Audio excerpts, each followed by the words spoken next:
Hadak. Ne vous énervez pas. Hein. Quand ça marche bien. Entre 5 et 10 000 personnes qui suivent en même temps. Quand ça marche pas, personne ne suit. C'est incroyable. C'est vérifié. Hein. Bon, alors donc, on était dans le lieu psychologique. C'est-à-dire qu'un homme et une femme ne sont reliés ensemble que par la place que chacun a fait chez lui pour recevoir l'autre. Maintenant, on a dit, il y a deux choses qui séparent un homme et une femme. Le chesed, l'égoïsme et l'orgueil. Donc pour ça, il faut faire du chesed et de la modestie. Maintenant, quand moi je fais un effort, quand je donne à l'autre, qu'est-ce que je donne en vérité? Le cadeau que l'autre reçoit, et surtout le don de moi que j'ai fait, le don de soi. Le don de soi, c'est le sacrifice de l'orgueil. Maintenant, de sacrifier de soi pour l'autre, ça crée un espace. Dans cet espace, dans ce lieu-là que j'ai créé de vide de moi, je peux accueillir l'effort de l'autre. Vous me suivez ou... D'accord. Pour ça qu'il dit Rav Dessler, Chesed, Ve'akaratatov Ze'ava. La bonté et la reconnaissance, c'est l'amour. C'est ça l'amour. Maintenant, c'est la rencontre entre une bonté, et c'est quoi une bonté? C'est un don de soi, d'accord? Et pour donner de soi, il faut prendre de soi. Et un remerciement de l'autre côté. C'est quoi le remerciement? C'est de casser l'orgueil de ne pas dire merci.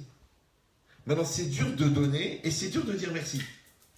Parce que celui qui pense que tout est dû, il n'arrive pas à dire merci. Ouais. Et c'est l'orgueil. Et celui qui n'arrive pas à donner, c'est parce qu'il est radin. Il est bloqué de la tête. Il est égoïste. Il est égocentrique. Maintenant, en fait, quand je donne, je crée un espace en moi pour accueillir le remerciement de l'autre. Quand je dis merci, je crée un espace en moi pour recevoir le don de l'autre. Maintenant, le don de l'autre qui se mélange chez moi, donc maintenant, à moi de reconnaître en moi l'effort que toi tu as fait. Maintenant, si moi je reconnais en moi ton effort à toi, donc toi et moi on fusionne. Maintenant, il faut dire qu'il y a beaucoup de gens qui reconnaissent l'effort de eux chez l'autre. Donc en fait, quand je dis je t'aime, si vous parlez français, le je, c'est toi, le te, c'est l'autre, ouais, et le m, c'est ce qui vous lie. Maintenant, si je t'aime, ça veut dire que j'aime en moi la part de toi que tu m'as donnée. Sinon, si j'aime en toi la part de moi que je t'ai donnée, donc je m'aime en fait, et je m'adore. C'est pour ça qu'on aime toujours les gens qui nous confortent dans l'idée qu'on a de s'aimer. Ça va? Et cette logique-là, ça veut dire que celui qui n'est pas capable de se remettre en cause, il ne peut jamais trouver l'amour. Donc ça va être tout du chantage émotionnel, tu ne m'aimes pas assez, ou tu ne m'aimes pas comme je veux, ou tu ne me prouves pas que j'ai raison de m'aimer. Vous savez, je donne toujours cet exemple, il est facile à comprendre. Il y a 2 bateaux en pleine mer, mais c'est le calme plat, dans le Pacifique Sud. Et les 2 bateaux n'ont pas de rame. Les voiles, ils ne servent à rien parce qu'il n'y a pas de vent, ils n'ont pas de moteur. Donc ils sont bloqués, les 2 comme ça, starbo. Et un, il veut s'approcher de l'autre. Eh oh, approchez-vous. On a du coca. Ah, nous, on a du glaçon. Mais ils sont éloignés, comment ils vont faire? Et au moment, il y en a un, il a une idée géniale. Tu sais ce qu'on va faire? Chacun, il va jeter des cordes à l'autre. Extraordinaire. On a des cordes, vous avez des cordes. Extraordinaire. Donc nous, on jette des cordes, vous jetez des cordes. Eh ben voilà, c'est facile. Ben, attention, alors, une condition. C'est qu'au moment où on va tirer la corde, chacun, il doit tirer la corde de l'autre. Et si chacun, il tire sa corde, t'as vu tout ce que j'ai fait pour toi? De toute façon, c'est moi qui paye. Ici, t'es chez moi, ici. Ouais. Tes parents, mes parents, ils t'ont accepté. Et toi, avec ta race pourrie. Ouais. Donc chacun, il tire sa corde, ça ne marche pas. Il faut tirer la corde de l'autre. Ça s'appelle Akarat Atov. C'est reconnaître le bien. Le problème, c'est que les gens, ils traduisent Tov en tant que bien. C'est une erreur fatale. Tov, ça ne veut pas dire bien. Ça, c'est en hébreu, ça, c'est l'ulpan. Ouais. Dans la Torah, Tov, ça veut dire complet. Adam Tov, c'est Adam Shalem. Mazal Tov, c'est pas un bon mazal. C'est un mazal complet. Parce que le mazal de l'homme est incomplet sans la femme. Le mazal de la femme est incomplet sans l'homme. Quand les 2 mazals se rencontrent, on dit mazal tov. Parce que maintenant, le mazal est complet. Quand le mazal n'a pas été atteint, on dit mazal majeur. D'accord. Je suis obligé, ça c'est le programme du ministère, d'intégrer quelques mots en arabe pour préparer l'intégration de la France. Alors, mais qu'est-ce qui est marqué ici? Restez calme. Comme dit Marine, il ne faut pas se voiler la face. Alors, mais c'est quoi l'idée? Et ça va venir. Donc c'est quoi l'idée? Sans charrier personne, bien sûr, hein, c'est ça.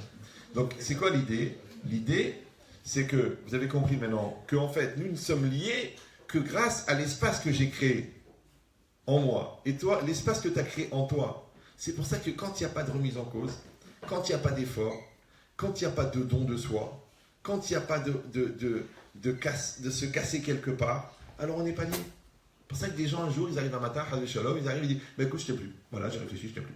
J'ai plus de sentiments. Moi, il m'appelle, il me dit, ah, qu'est-ce que je dois faire? J'aime plus ma femme. Alors, est-ce que je suis obligé de rester? Qu'est-ce qu'on va faire? On va attendre la mort des enfants? Comment on va faire? Ouais. Je dis, mais comment vous l'aimez pas? D'abord, comment ils sont nés les 5 enfants? Par immaculée conception? C'est que vous l'aimez pas. Et grâce à qui vous avez découvert que vous l'aimez pas? Grâce à la secrétaire. Il y a des gens comme ça. C'est la logique du contraste. Comment tu sais qu'elle a vieilli? Parce que tu regardes ailleurs. C'est que la Torah dit, tu gardes tes yeux, tac. T'as une seule mère? Oui. Alors t'as une seule femme?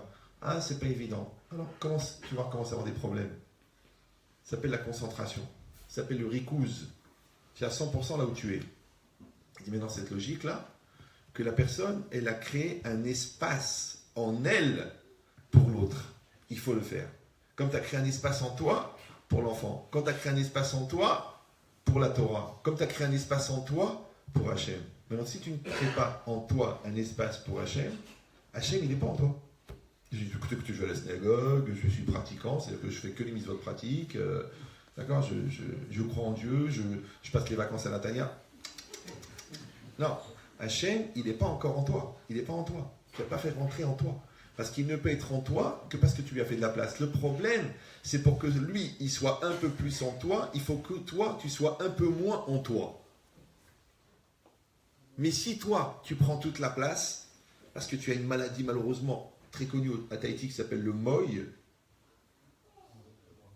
le moi, c'est un syndrome. D'ailleurs, vous pouvez le voir parce que des gens, vous les surprenez des fois à commencer toutes leurs phrases par moi. Moi président, moi président, moi président. Bon, on va pas en faire un fromage.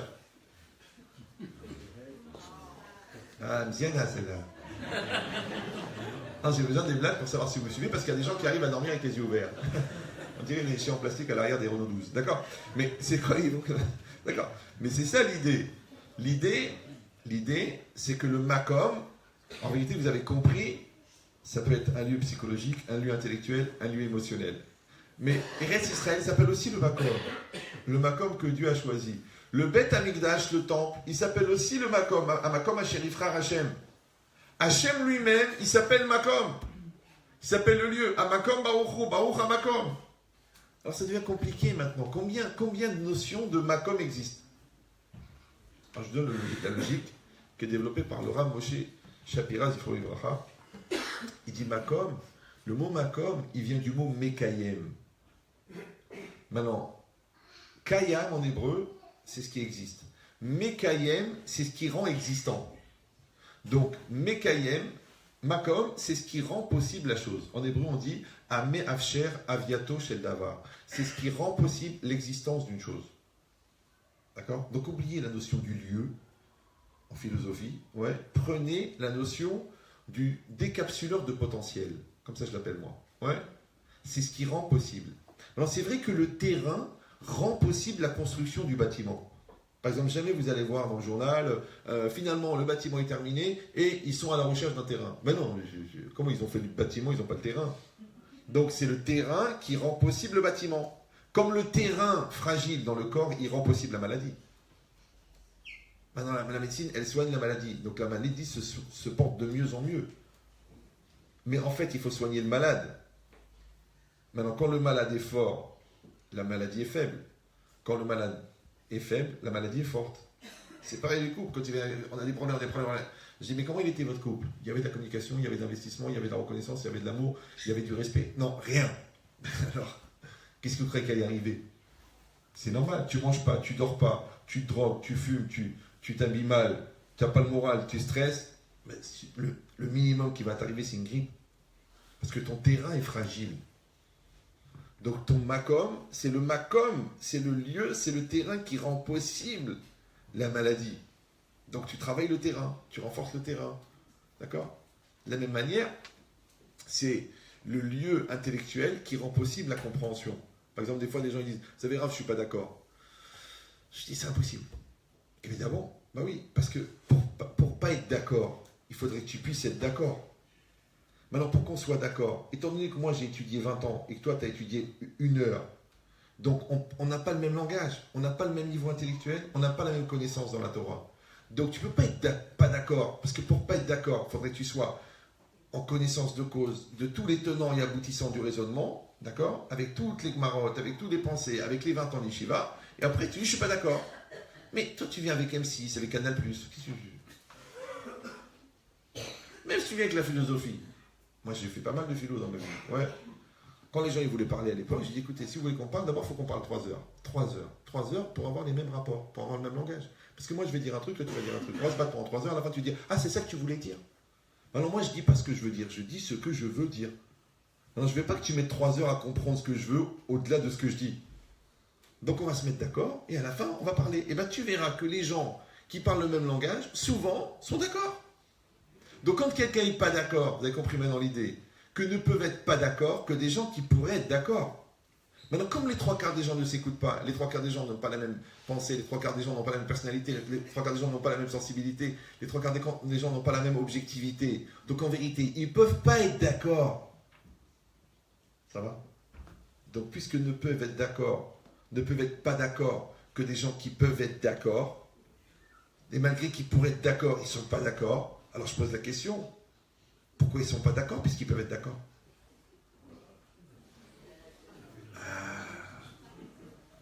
C'est là que vous avez compris qu'est-ce que c'est la maroquinité, la psychorigidité. C'est ça les hassidites d'Emshon. C'est ça les keblos de la tête. Mais viens on parle, viens on s'arrange, viens on évolue. Vous savez, il y a certaines personnes, c'est comme les avions, il n'y a pas de marche arrière. L'avion, il n'y a pas de marche arrière. Même pour sortir du garage, il y a un camion. Il y a des gens qui n'ont pas de marche arrière. Or, s'il y a un muscle qu'il faut travailler, parce que tout le monde fait de la gym, des assouplissements, mais il y a un muscle qu'il faut travailler absolument, c'est la remise en cause. Il faut être souple de la remise en cause. Parce que si tu es une barre de fer, tes enfants, ils vont rebondir très loin. Si tu es une barre de fer, pas sûr que ta femme, elle va supporter des années encore. Regarde, ta mère, elle s'est pendue. Ouais. Si tu es une barre de fer, les clients, ils ne peuvent pas travailler avec toi. Les employés, tu les stresses, tu les rends fous. Parce que tu es une barre de fer. Il faut être souple. Ça s'appelle la fluidité existentielle. Hop, hop, et voilà. Tu l'as fait là? Et non, je suis un peu keblo de la tête. Il y a un balai quelque part, mais on n'arrive pas à savoir où. D'accord? Non, c'est trop dur. Il faut te détendre. Il faut rahamim. Il ne faut pas que din. Il faut rahamim. Il faut de la miséricorde. Il faut de la souplesse. Il dit ça veut dire quoi?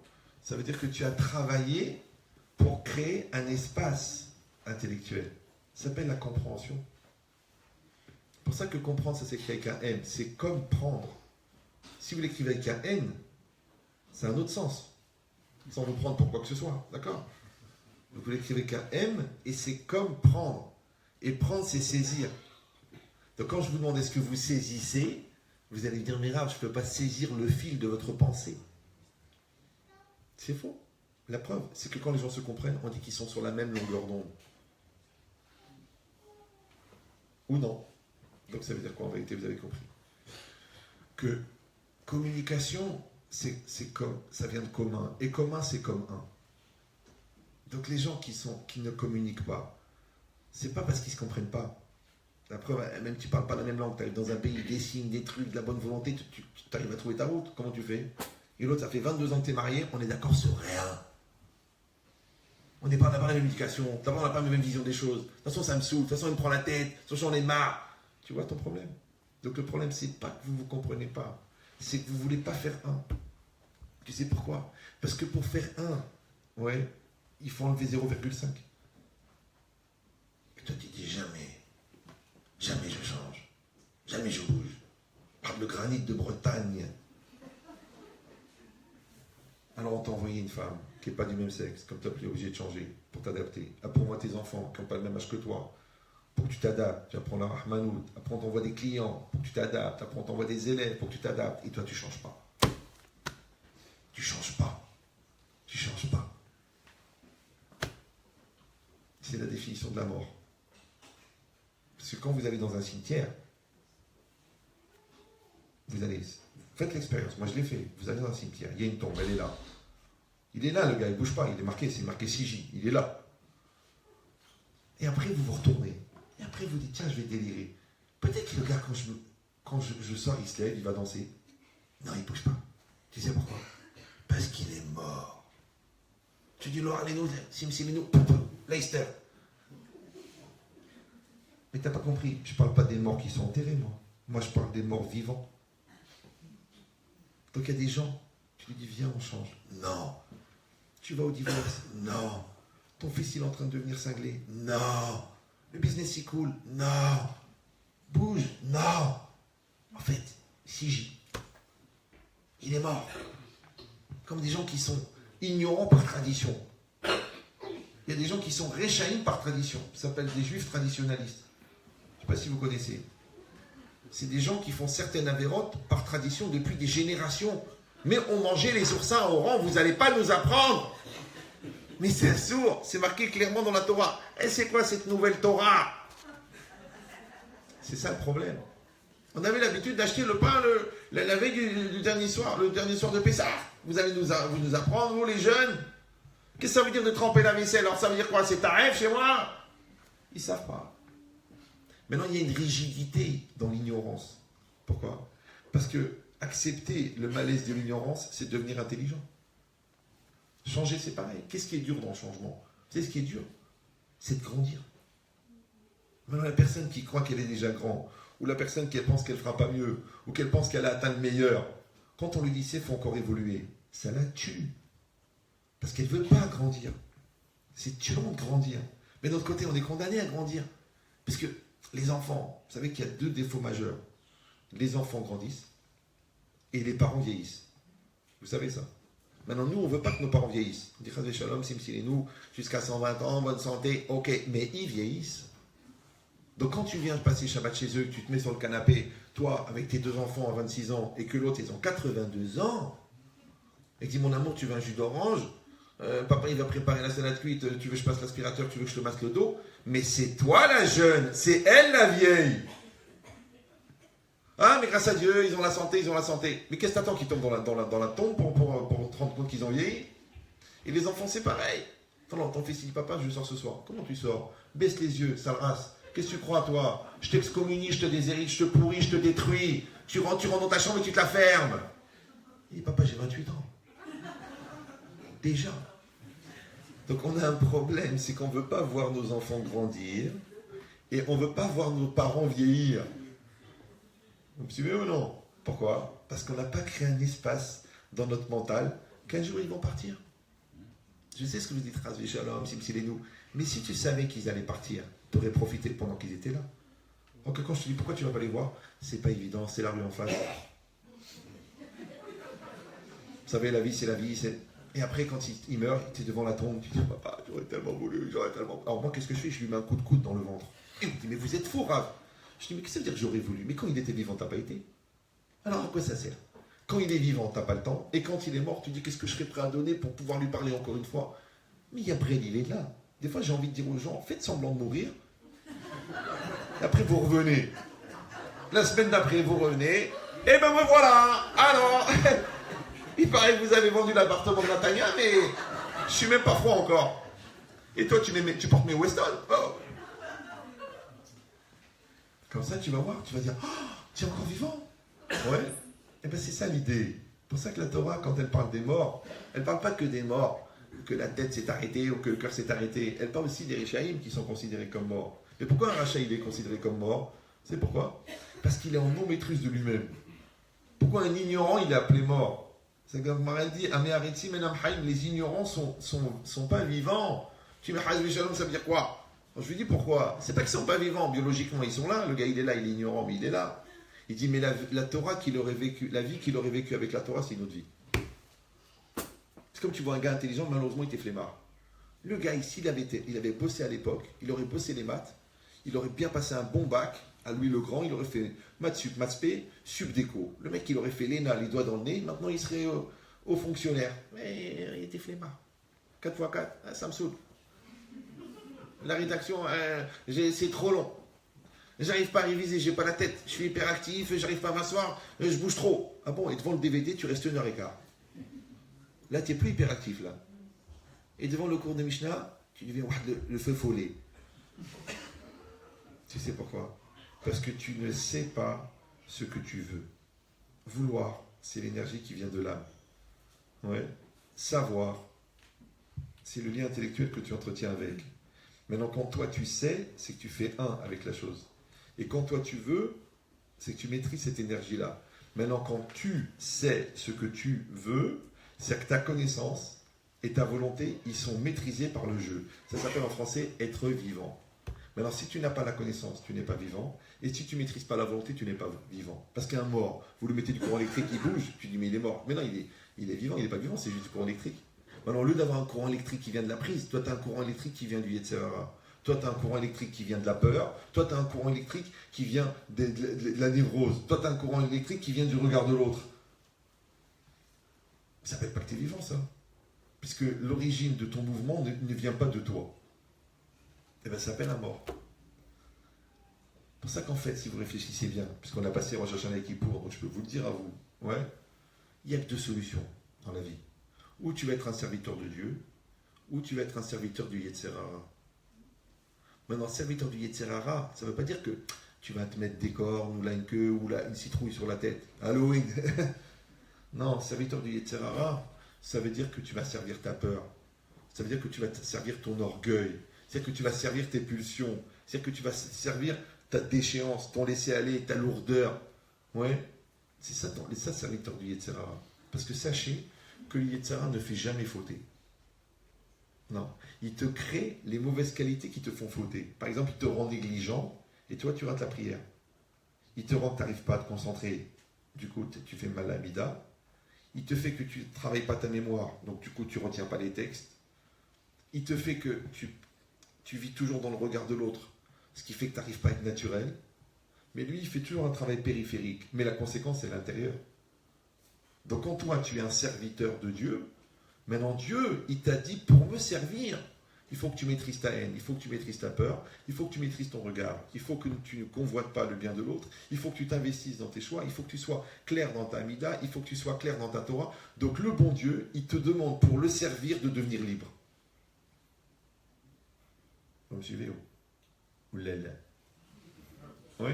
Maintenant, si toi, tu refuses la liberté, eh ben, tu vas être esclave. Donc c'est ça que les gens ne comprennent pas quand ils ne veulent pas faire les mitzvot. Mais tu n'as pas compris. Moi, tu me reproches d'être soumis à Dieu. Mais toi, tu es soumis à M6. Toi, tu es soumis au solde. Flash sur Internet. Toi, tu es soumis au regard de l'autre. Toi, tu es soumis au goy qui te dit tiens, Maurice, vous venez pas lundi? Toi, tu as honte de lui dire que c'est Yom Tov. Tu dis je suis musulman. Pourquoi tu as honte? Pourquoi tu as honte? Le musulman, il met la djellaba. Ouais, il arrête la rue, il fait la prière. Il arrête la route, il fait la prière. Il va à l'état civil, Abdelkader, Mouloud, Halaba, Khalabada. Et toi, tu dis Kevin, Marilyn, mais enfin Marilyn Bokobza. Mais dis-le qu'elle s'appelle Freha. Dis-le. Tu dis c'est honteux, écoute, on est en France en 2017. Pourquoi t'as honte? C'est ça ton problème. Ton problème, c'est que tu vis dans le regard des autres. Rappelez-vous une boule de billard, elle est sphérique parfaitement, elle est brillante, elle est belle, mais elle a un seul défaut, elle n'avance que quand on lui met un coup de pied dans le derrière. Alors comment tu te sens toi dans le rôle de la boule de billard?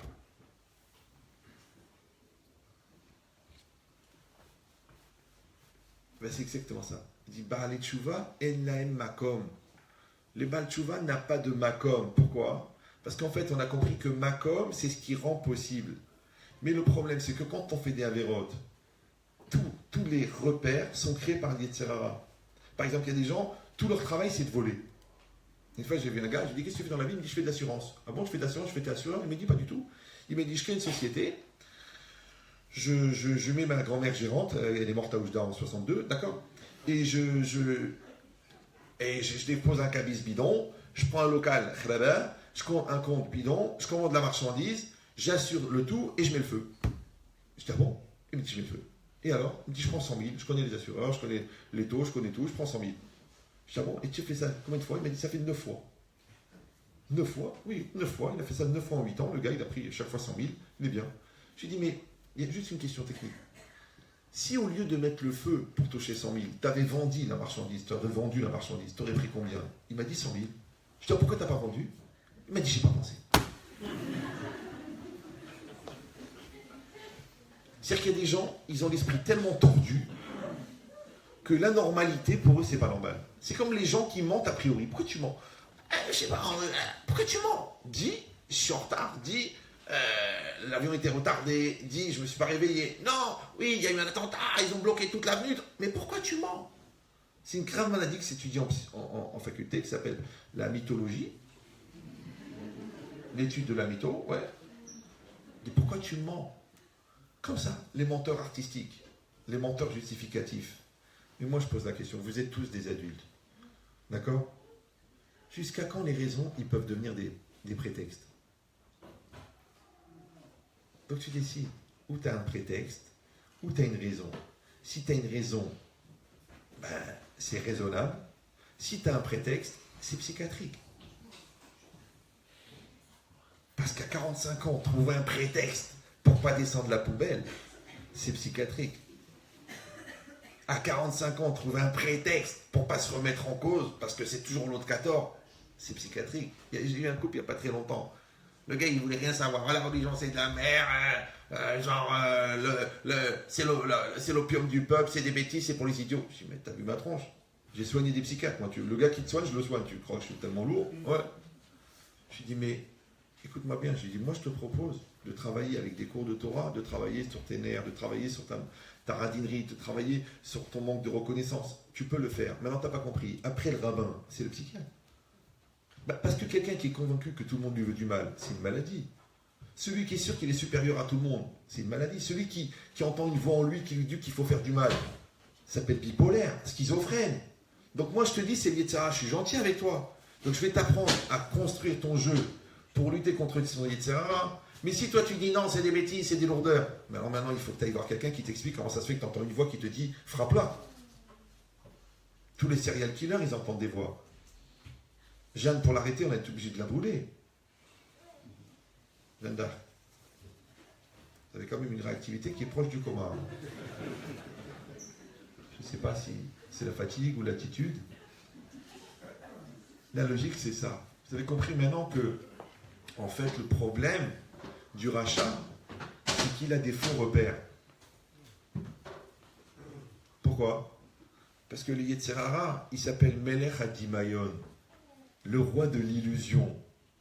Maintenant, on te fait des repères, que genre, t'es heureux parce que t'as une belle maison, ouais, ou t'es riche parce que tu t'as une carte bleue, ou alors que quand tu plais, alors ça veut dire que t'es quelqu'un de bien, ou parce que t'arrives embrouillé, donc ça veut dire que t'es quelqu'un de convaincant.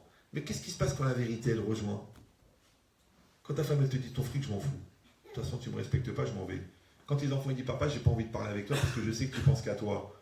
Ouais. Quand ta maison, paf, elle est saisie par le syndic de... Ouais. Quand en fin de compte, ta voiture, c'était une voiture de société, parce que tu avais vraiment besoin d'une BM coupée pour transporter des costumes.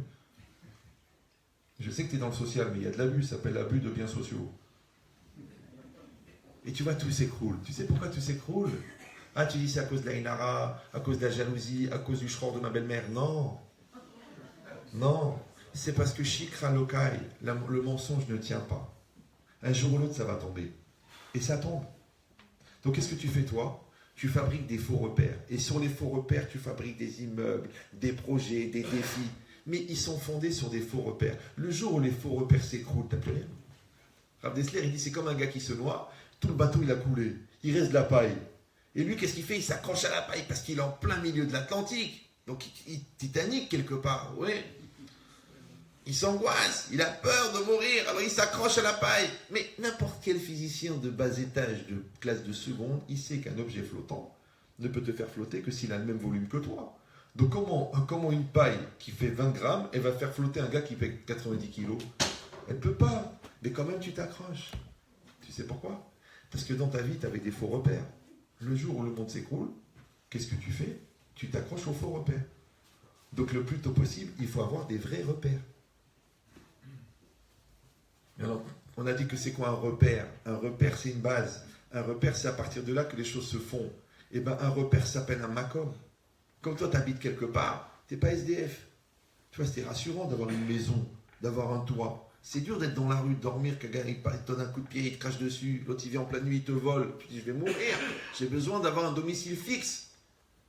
Ben c'est pareil, tu es marié, tu as une femme, c'est ta femme, elle a des qualités, elle est défauts, mais c'est ta femme. L'autre dit, non, je veux la liberté, il fait genre le papillon. Mais baba, tu as 58 ans. Les cheveux, ils sont partis, m'chif halam. Les abdominaux, ils sont devenus des pectoraux maintenant. Tu dis, je trouve des petites jeunes, je vais. Une fois quelqu'un est venu, je sais plus que j'étais à Bruxelles ou je sais pas quoi, il me sort un petit carnet. Il m'a dit, monsieur le rabbin, c'était un truc de célibataire. Il me dit, monsieur le rabbin, je peux vous montrer mes conquêtes. Je lui dis, écoute, ça va enrichir mes connaissances de zoologie, vas-y. Il me montre une photo, une petite jeune, très mignonne. Il me dit, celle-là, c'est la dernière. Ah, la dernière. Genre, ça veut dire que tu vas mourir demain. Ouais. Et moi, je veux une petite jeune, genre 22, 23, jolie. Je le regarde lui, je la regarde elle. Je dis, il y a un problème. Je lui dis, ou dépressive, ou alors plus grave encore, suicidaire. Il me dit, comment vous savez, Rav? Je dis, mais comment elle a pu se mettre avec toi, Yabrel? Peut-être une aveugle sourd-muet, oui. Ça veut dire quoi? C'est qu'en fin de compte, toi, tu n'as pas voulu te fixer, parce que tu n'as pas voulu grandir, parce que tu n'as pas voulu évoluer. Donc, tu as voulu rester un consommateur. Mais un consommateur, dans consommateur, il y a sommateur. Et consommer, c'est détruire. Parce que si le O il devient un U, il s'appelle consumer. Et consommer, c'est prendre. Et prendre, c'est séparer.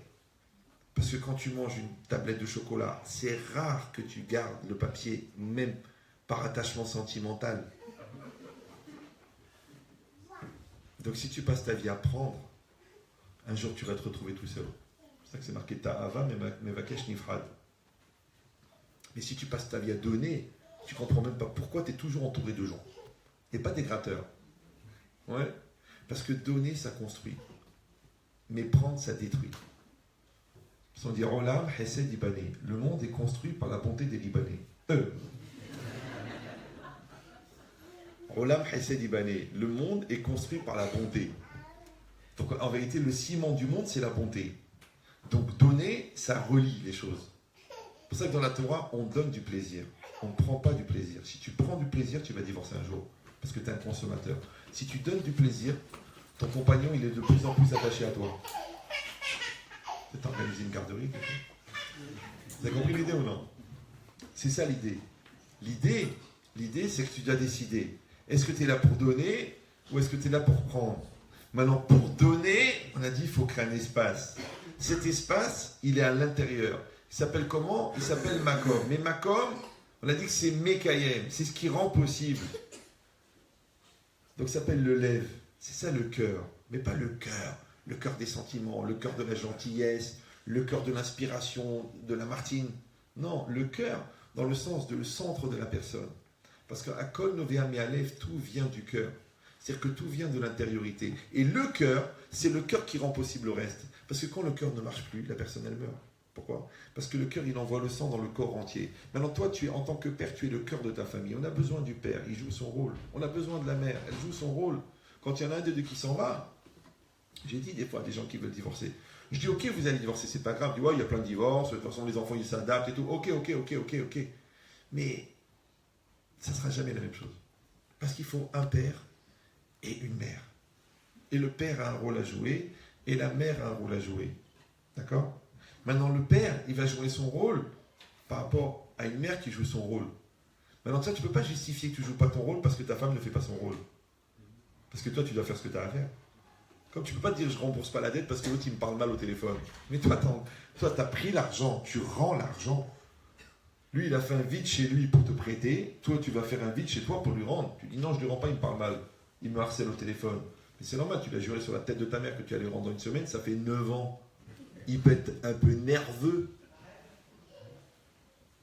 Donc c'est quoi la logique? Vous avez compris maintenant? Que Makom, c'est ce qui rend possible. D'accord? Donc Hachem, il rend possible tout. Il est Ameafcher Aviato chez la colle. Tout existe, vient de lui. D'accord? Maintenant, qu'est-ce que c'est? C'est marqué A'anav. Il dit Nefesh HaChaim. A'anav, Ze'amakir et Mekomo. C'est qui le modeste? Celui qui connaît sa place. Alors, la traduction littérale pour les enfants qui ne savent pas lire, ça veut dire toi, tu es à place. Toi, tu es grand, toi, tu es petit, tu es petit. Toi, tu es connaisseur, toi, tu es ignorant. Toi, tu es médecin, toi, tu n'es pas médecin. Toi, tu es infirmier, tu te tais quand le mec il tombe dans les pommes. Par contre, l'autre, il est médecin, il est obligé d'intervenir. Amakir et Mekomo, chacun connaît sa place. Mais ça, c'est la traduction. Mais maintenant, d'après ce que je viens de vous dire, que Makom, ça veut dire ce qui rend possible. Makiret Mekomo, c'est celui qui connaît en lui l'endroit qui rend possible tout. Parce que quand tu dis quelque chose, ça vient de quelque part.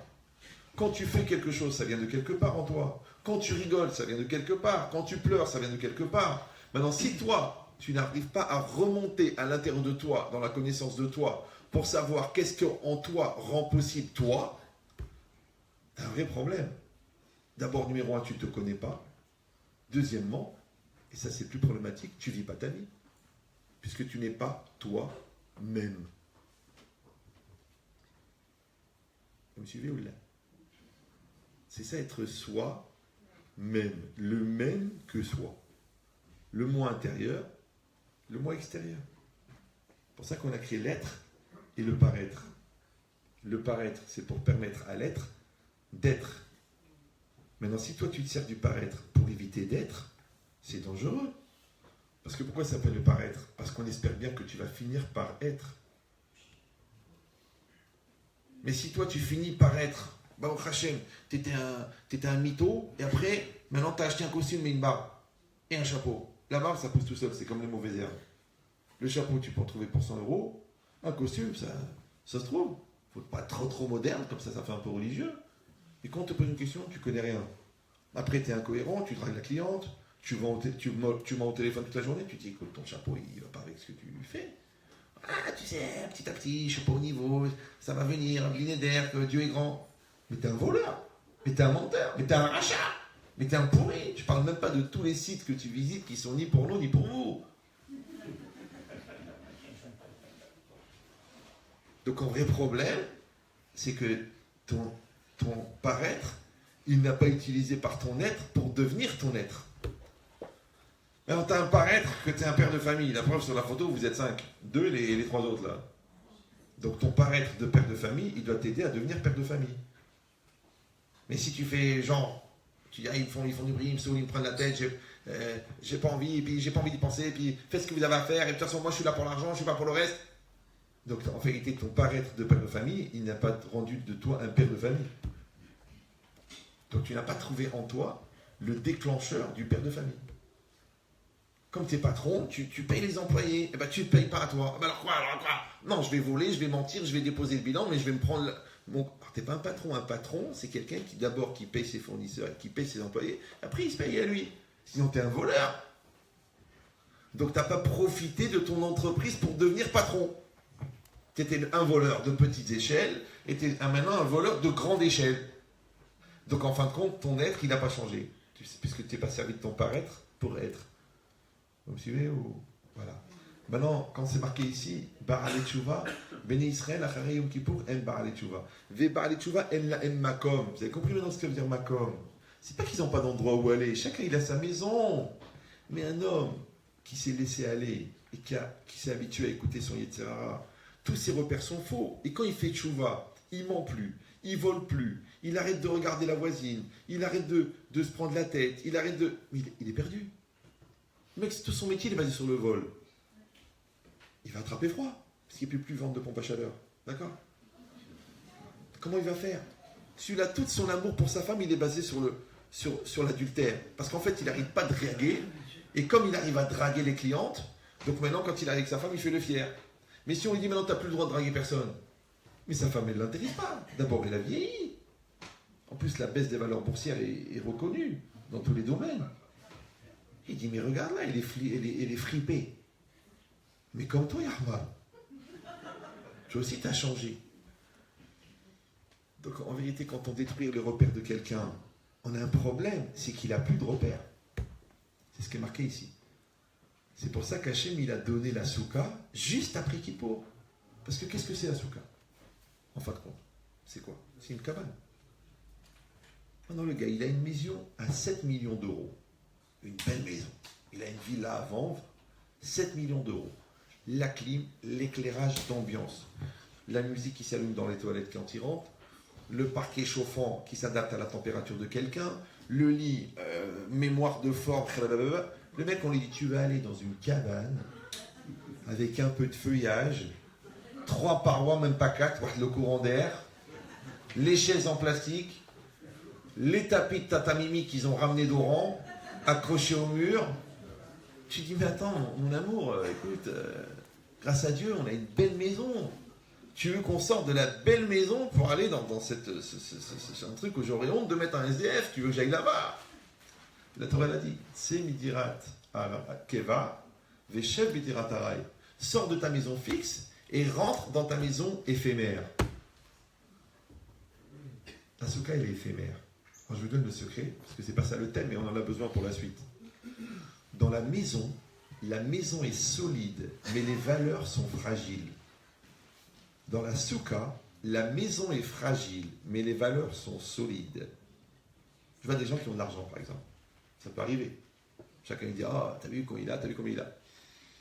Mais moi, j'ai plein de gens qui ont beaucoup, beaucoup d'argent, à peu près les 3/4 de ce que vous imaginez qui peut être possible, et qui m'amènent leurs enfants. Ils me disent, écoute, Rav, il faut aller à l'école, il fait que des bêtises, il prend des vitamines toute la journée, il essaye de se fixer des lignes, après il les aspire sous prétexte qu'elles sont blanches. Je lui dis, mais dis-moi, tu sais pourquoi il faut rien à l'école, ton fils? Parce qu'il sait que tu as une grosse entreprise. Il va prendre la suite. Mais lui, il a oublié que toi, t'as fait HEC, major promotion. Lui, il a oublié que toi, t'as fait centrale. Alors que lui, il a raté son BEPS 3 fois, du premier coup. Donc il est nul. Mais il n'est pas conscient, parce qu'il sait que $1 melech, $1 malach, $1 imloch le'olam vaed.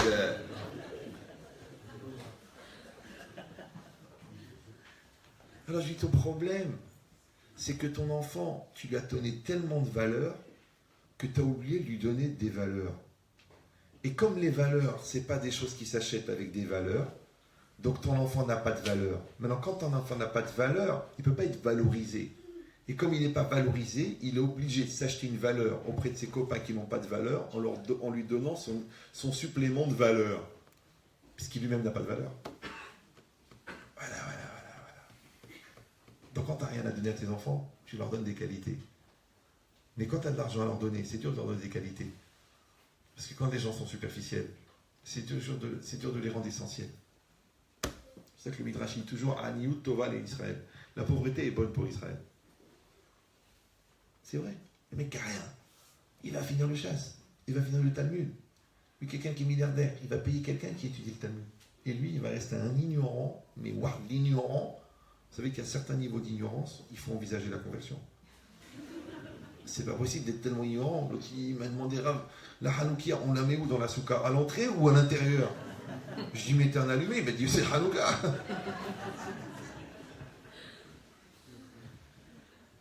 Une fois, il est venu. Il m'a dit, Rabbi Chetri, je suis Cohen. Je dis, oui, c'est bien. Ma nièce se marie avec un goy. Le Hanino, c'est Msileno. Maintenant, elle a fait une concession. Elle a dit, elle se marie à l'église pour faire plaisir à Christian. Ok.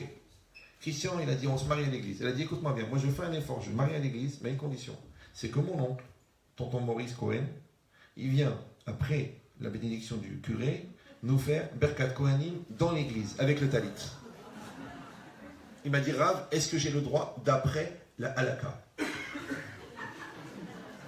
Je lui ai dit, écoutez, votre cas n'a pas été envisagé par le Shulchan Aruch, puisque le Shulchan Aruch ne fumait pas de coke. Il m'a dit, mais je croyais que la Torah avait raison, avait des réponses à tout. Je dis, mais la Torah, elle parle pas au Brel. Tu veux faire Berkat Kohanim dans une église? Il m'a dit, oui, mais c'est mieux que rien. C'est sûr, c'est mieux que rien, c'est sûr.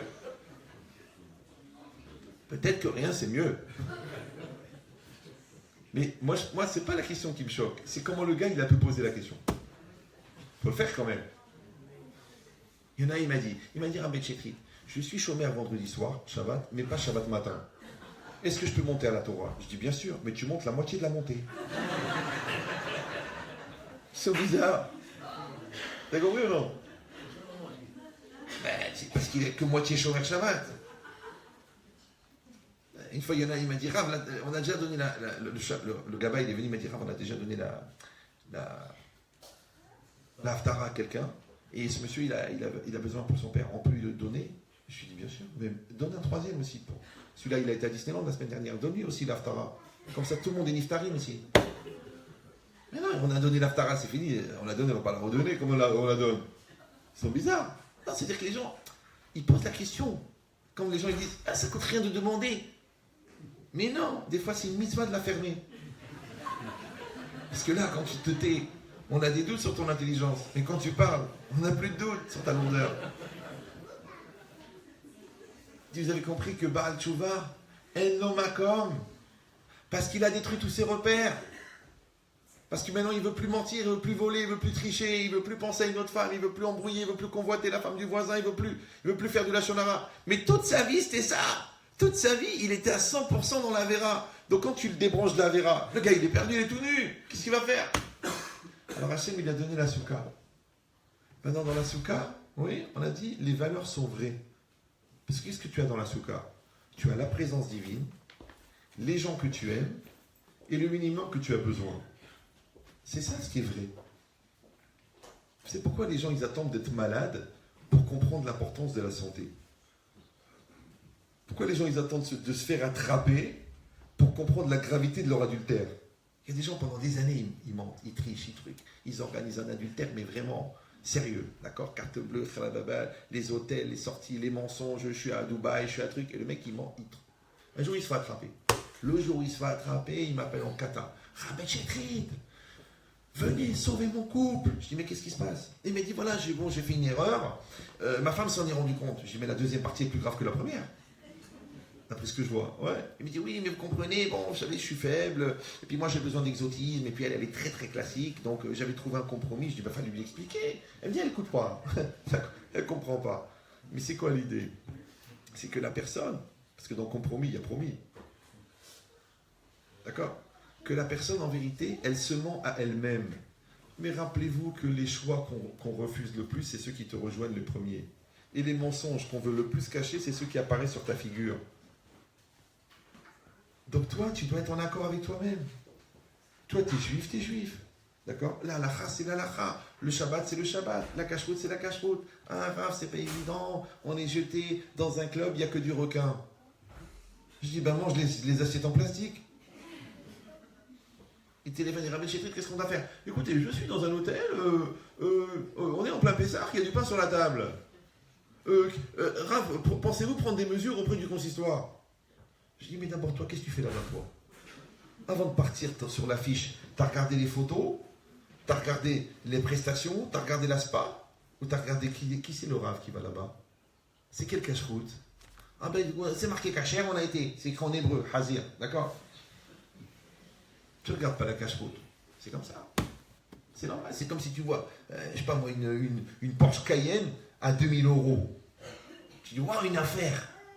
Mais t'es référencé sur pigeon.com, toi ou quoi? Ça n'existe pas.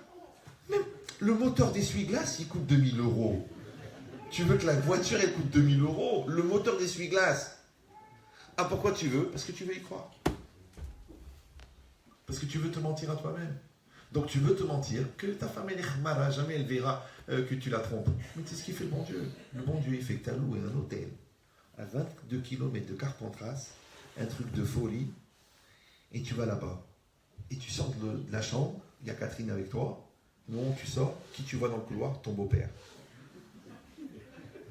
Et tu dis, bah écoutez, je pars à Marseille, et je suis tombé en panne, j'ai fait le Waze, il m'a envoyé dans cet hôtel, et toi, qu'est-ce que tu fais là? Tu ne devais pas être à Londres pour un congrès de je sais pas quoi. Le syndrome du poisson rouge. Tu dis, mais c'est pas possible. J'ai tout organisé, j'ai tout menti, et le bon Dieu m'a planté. Mais non, il t'a pas planté. Sachez que la culpabilité, c'est elle qui génère l'attirance de la remontrance. Quand l'enfant il a fait une bêtise, le père il dit rien. Mais dès qu'il s'approche, le fils il fait comme ça. Ça veut dire que quand tu fais des bêtises, tu sais que tu vas prendre la tréha. Tu le sais. Rien que tu attends que ça vienne. Donc c'est pas la peine de te révolter quand ça arrive. C'est comme les gens qui volent, ils volent, ils volent, ils volent, ils volent. Après, il vient la brigade financière. Ils vont venir. Tu embrouilles, ils viennent. Le contrôle fiscal, il va venir. Il dit, mais pourquoi vous... C'est une dénonciation. Non, c'est Mina Shamaïm. Il ne comprend pas. 14 862 €. Repas d'affaires. 77 bouteilles de champagne. On a vérifié, ça tombe le jour de la bar mitzvah de votre fils. Vous étiez obligé de payer avec un chèque de la société? Problème de liquidité? Je dis, mais je ne comprends pas, il y a 22 souches. Rien que pour l'année 94, le mec, il a besoin de tomber sur ce chèque-là, il va tomber sur ce chèque-là. Tu sais pourquoi? Parce que tu avais peur que ça arrive. Et bien la peur que ça arrive, c'est comme un appel pour que ça arrive. Et ça arrive. Donc c'est quoi la vie? La vie, c'est qu'il ne faut jamais faire des choses que tu pourras regretter. Parce que tu plantes des roses, il pousse des roses. Tu plantes des ronces, il pousse des ronces. Et les mauvaises herbes, ça pousse toujours mieux que les bonnes herbes. Donc les gens malins, ils vont fabriquer le futur en améliorant leur présent. Et les tordus, ils vont mentir sur leur présent pour cacher leur futur, et pour cacher leur passé et aménager leur futur. On ne fait pas comme ça. Maintenant, c'est bizarre que cette fête-là, vous avez compris maintenant pourquoi c'est marqué dans le Sfat Emet que Yom Kippourim, Rosh Hashanah Nigalim mi Yetzer Hara, on a été libérés du Yetzer Hara. Et à cause de ça, on est Betzilo Shel Makom, à l'ombre d'Hachem. Et c'est quoi l'ombre d'Hachem? C'est la Souka. Vous savez que la Souka, elle s'appelle Souka al-Shem Skar. Le principal de la Souka, c'est le toit. Comment il s'appelle le Skar? La Souka s'appelle Skar. Le Skar, c'est quoi? C'est le toit. D'accord? Maintenant, vous savez qu'il ne faut pas être assis dans la Souka. Il faut être assis dans l'ombre du Skar. C'est pour ça que si vous avez un toit qui produit plus de lumière que d'obscurité, vous n'avez pas fait la mitzvah. Tu veux, je comprends pas, je suis dans une souka. Là, voilà la cabane, je suis là, il y a la végétation au-dessus. C'est caché. Non, parce qu'il n'y a pas assez d'ombre. Donc il faut que tu sentes l'ombre de la souka. C'est pour ça que si la souka elle est trop élevée, tu n'as pas l'impression d'être dans une souka parce que tu ne vois pas l'ombre. D'accord? Tes yeux n'atteignent pas le skar. Maintenant, souka, ça s'écrit comment? Samer, Vav, Chaf, E. D'accord? La valeur numérique, quand vous cumulez la valeur numérique des lettres, ça fait 91. Et 91, c'est la somme de 26 et 65. Et 26, c'est Yud Ke Vav Ke, et 65, c'est Adnout. Ado et Naï. Vous me suivez ou non? Maintenant, Adon, c'est Adonakol. Le nom Adonai, c'est Adonakol. Celui qui est maître de tout. Et Yud Ke Vav Ke, c'est Rahamim. C'est qu'en fait, la souka, c'est ça. Maintenant, quand toi, tu dois être assis dans l'ombre du Skar, ouais, comment on produit de l'ombre? En mettant un écran devant la lumière. Maintenant, la lumière, elle représente le Ratson Hashem. Parce que toujours dans la Kabbalah, c'est marqué Orot et Retzonot. Maintenant, quand vous mettez un écran devant la lumière, l'effet de la lumière continue, mais sans la luminosité. Ça s'appelle l'ombre. Vous me suivez? Donc en fait, c'est quoi la lumière? C'est le Ratson Hashem. C'est quoi la souka? Le skar? Eh bien, c'est la nature, parce qu'on doit prendre des objets naturels, du feuillage naturel. Ouais. On ne peut pas prendre un outil, on ne peut pas prendre un keli, on ne peut pas prendre un bout de fer, on ne peut pas prendre un lit. Pourquoi? Parce que c'est Mekabel Touma. Et c'est quoi la Touma? C'est l'impureté. Et l'impureté, elle ne peut se fixer que sur un keli. Et un keli, c'est un objet naturel qu'on a adapté à l'utilisation humaine. Vous prenez une branche d'arbre, vous mettez un mort dessus, elle n'est pas impure. Mais si vous la taillez en planche, elle devient impure. C'est la même planche. Mais là, maintenant, elle est adaptée à l'humain. Donc maintenant, c'est quoi adapté à l'humain? C'est donner une dimension qui la relie à la matérialité. C'est que la nature, elle est sainte. Elle devient impure quand tu l'assimiles à l'homme. Quand tu l'adaptes à l'homme. Donc le skar, c'est que la nature. La nature, c'est ce qui te sépare de Dieu. Vous me suivez toujours? Maintenant, comment on appelle la volonté de Dieu qui passe à travers la nature et que tu ressens dans ton vécu quotidien? Ça s'appelle Ashgacha. Donc la lumière, c'est la volonté de Dieu, et l'ombre de la lumière, c'est l'intervention divine. Maintenant, quand tu es tachat tzilo chez la Kadosh Baruch Hu, tu es à l'ombre d'Hachem, c'est quand tu es à l'ombre de la Soukha. Ça s'appelle tzilo shel makom. C'est ce qu'il a dit le Sfat Emet. Ba'alei Tshuva, yoshvim betzilo shel makom, il s'assoit à l'ombre d'Hachem. Et makom, on l'a dit, que lui, il est le makom, il est amekayem et takol, c'est lui qui rend possible tout. Et c'est l'expression de sa volonté. C'est pour ça que Shemo, qui veut dire son nom, c'est la même valeur numérique que Ratzon. Donc en fait, le nom d'Hachem, c'est sa volonté. Ça va? Maintenant, nous, qu'on fait les Maran Shemo, pour son nom, Barucho Baruch Shemo, oui, béni soit son nom, l'Echem Yichud, pour l'unité de son nom. C'est quoi l'unité du nom de Dieu? C'est quoi l'unité de Dieu? Est-ce que Dieu, il a besoin de nous pour être un? Oui, non, on est entre nous. N'ayez pas peur. Oui ou non? Mais sûr qu'il a besoin de nous. Puisqu'il a fait, d'après les anges, il a fait une erreur fatale. Il a confié une partie de lui-même à l'homme. Ça s'appelle la Neshama. Mais l'homme, il est comme le Hatan qui garde la belle-fille, qui garde la fille pour pas qu'elle parle à son père. Parce que le Hatan, il est orgueilleux, parce qu'il est bête, parce qu'il est lourd. Alors quand le père, il a donné sa fille à son Hatan, il dit, écoute-moi bien, maintenant c'est vrai, c'est ta femme, mais ça reste ma fille. Alors qu'est-ce qu'il fait le fils? Il dit, le gendre, il dit, moi je veux plus que tu parles à ton père, qui crève, qui s'étouffe. Il n'a pas envie de payer la maison, qui meurt. Maintenant Hachem, c'est le roi, c'est le père. La Neshama, c'est la fille. Et le gendre, c'est la personne. Maintenant, quand la personne, elle refuse que sa fille parle à son père, en fait, elle refuse de faire un avec Hachem. Ce qu'on appelle la Avera. Ça s'appelle le rachat. Donc, tant que les morceaux de Dieu qui sont dans l'homme ne sont pas réunis avec Dieu, Dieu est deux. C'est pour ça qu'on dit Shema Israël, Hachem Elokeinu, Hachem Echad. Et juste après, Ve'ahavta et Hachem. Et Ahava, c'est la même valeur numérique que Echad. Donc Ve'ahavta, ça ne veut pas dire tu aimeras Dieu. C'est une erreur fatale qui a été vendue il y a 2000 ans par un gars de chez nous qui a mal tourné, qui a lancé un tube très connu, tu aimeras ton prochain comme toi-même. Enfin, c'est une histoire qui ne vaut pas un clou. La preuve, même nous, ils ont fait une croix dessus. D'accord? Mais, ça va? Mais la logique, c'est quoi? C'est que quand la Torah a dit Ve'ahavta, tu aimeras, ça veut pas dire tu aimeras Dieu. Ça veut dire Ve'ahava, c'est Echad. Donc, tu feras un avec Dieu. Tu unifieras Dieu. Maintenant, comment tu vas unifier Dieu? C'est ça. Shema Israël, Hachem Elokeinu, Hachem Echad. Et juste après, Ve'ahavta. Pourquoi Ve'ahavta, ça vient juste après? Ça n'a rien à voir. Ça, c'est une mitzvah de recevoir le joug divin, qui s'appelle de reconnaître que Dieu est un. Et ça, c'est une mitzvah d'aimer Dieu. Une des 613 mitzvot, que tu aimeras l'Éternel. C'est marqué Ve'ahavta et Hachem. Quel rapport? Parce que aimer Dieu, c'est faire un avec Dieu. Maintenant, Dieu, il y a une seule manière de faire un. Tu ne peux pas lui serrer la main. Tu ne peux pas prendre un repas avec lui. Tu ne peux pas faire un tour en voiture. La seule manière de faire un avec Dieu, c'est faire sa volonté. Et en vérité, toute la notion d'amour, c'est ça. Toujours le Maharal de Prague, il dit que Ahava et Shavu Taritzonot, l'amour, c'est l'équivalence des volontés. C'est quoi l'amour entre un homme et une femme? Parce qu'on dort dans le même lit. Non, ça prouve rien.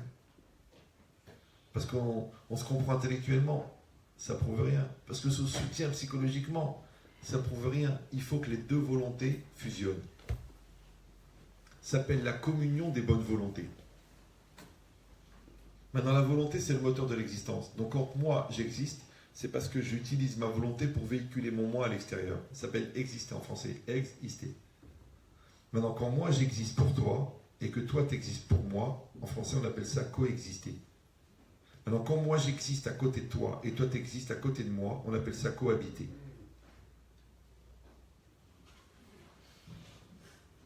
Maintenant, ne viens pas me dire on n'a plus rien en commun, puisqu'au fond, on n'a rien mis en commun. Donc, on a en commun que ce qu'on a mis en commun. À la limite, c'est un lieu commun. Maintenant, moi, quand je vais exister pour toi, ça ne va pas m'empêcher d'exister pour moi. Parce que dans 200 €, il y a 100 €. Vous me suivez ou...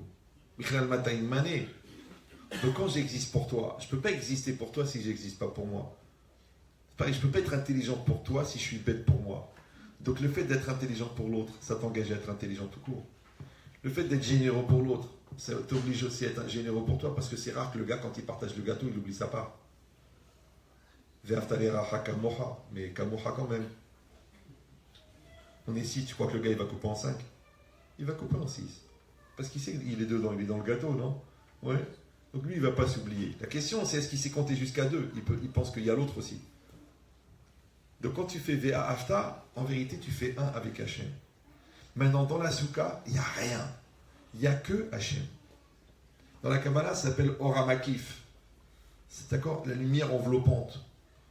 Maintenant, quand vous rentrez dans la Souka, réfléchissez bien que la Souka, tout entière, c'est une mitzvah. D'ailleurs, c'est la seule mitzvah où tu rentres dans la mitzvah. C'est comme si tu rentres dans une paire de téphilines.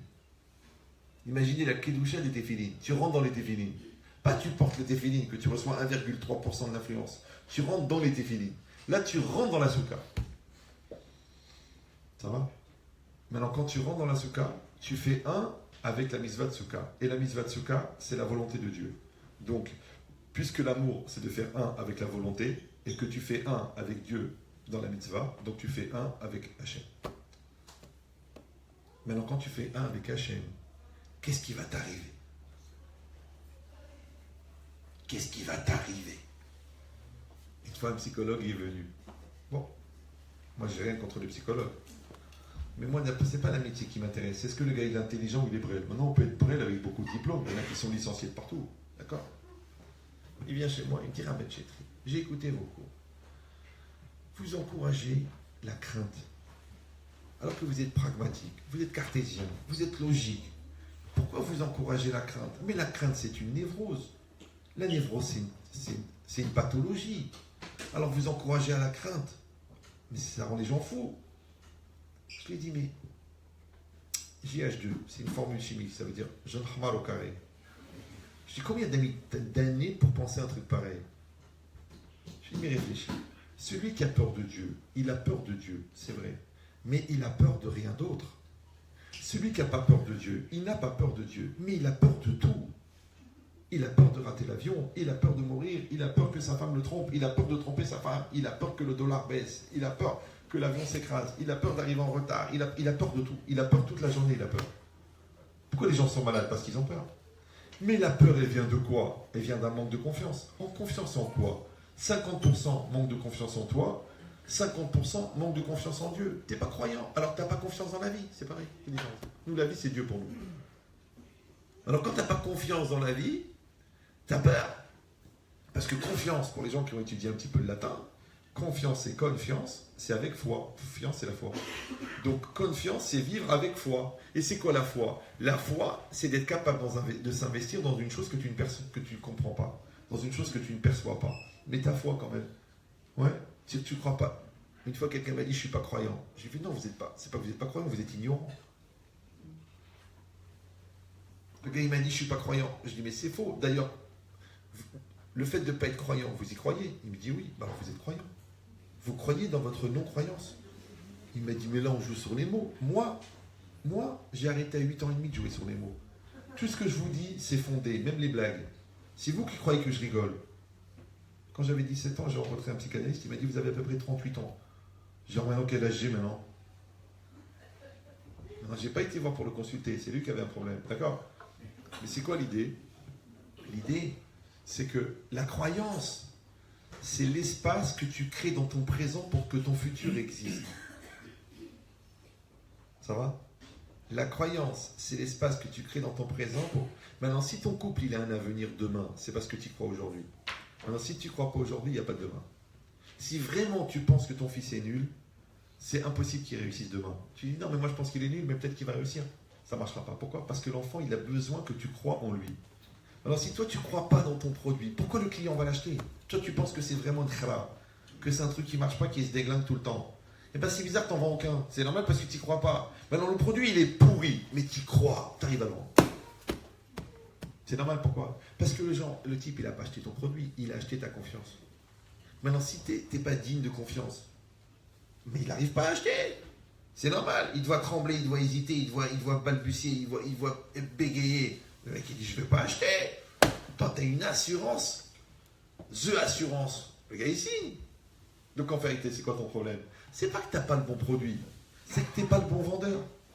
Et c'est quoi le bon vendeur? C'est le gars qui a confiance dans son produit, qui a confiance en lui, qui a confiance dans l'avenir. Le mec, il sait qu'il va payer. Jamais il laissera sa famille dehors. Il va trouver l'argent. Peut-être qu'il va racheter Ron Poulenc, peut-être qu'il va faire le parterre, mais sa famille, elle ne restera pas dehors. Le mec, il va trouver l'argent. Tu crois parce qu'il a une aide de Dieu? Non, parce qu'il y croit. Maintenant, quand tu crois, automatiquement, tu mets Dieu dedans. Quand tu ne crois pas, tu dis à Dieu, j'ai pas besoin de toi. Le bon Dieu, il te dit, tu ne crois pas en moi. Alors, applique cette philosophie très connue au Maroc qui s'appelait Debrasek. Debrasek. C'est vrai, tu gagnes 1263 € par mois. Maintenant, tu dois marier un gosse, il te faut 30 000 €. Tu vas mourir. En plus, que tu viens d'une certaine ville du Maroc où là-bas, c'est très très difficile de dépenser. J'ai pas dit le nom. Mais c'est des gens qui croient au miracle. Il y a un miracle qui peut dire peut-être je ne serai pas obligé de payer. C'est un miracle. Ça s'appelle les mecs des miracles. D'accord? Ouais. Mais c'est ça l'idée. Que la personne, elle doit savoir qu'à un moment, il faut payer. Et c'est une bracha de payer. C'est une bracha. C'est exactement la même chose. Que la personne, elle doit savoir qu'il y a un Dieu sur terre. Il y a un Dieu sur terre. Mais je ne suis pas croyant. Alors qu'est-ce que je te dis? Bois du whisky, prends des shoots de vodka, prends de la drogue, tu es obligé. Parce que ta tête, elle tourne à vide.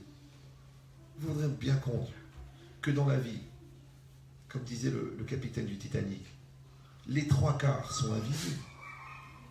Sur ce que tu vois, c'est la partie voyante de l'iceberg. Le jour, un jeune, il est venu. Mec, maths-sup, maths-p, je sais pas quoi, physique, recherche expérimentale, très loin. J'étais content qu'il a fait des études, c'est bien. Ouais. Il m'a dit, oui, comprenez, l'irrationalité me déçoit, je comprends pas. Je dis, mais, tu as fait des mathématiques? Il m'a dit, oui. Je dis, 1 point, c'est 1 point? Il m'a dit, oui. 2 points, c'est 2 points? Il m'a dit, oui.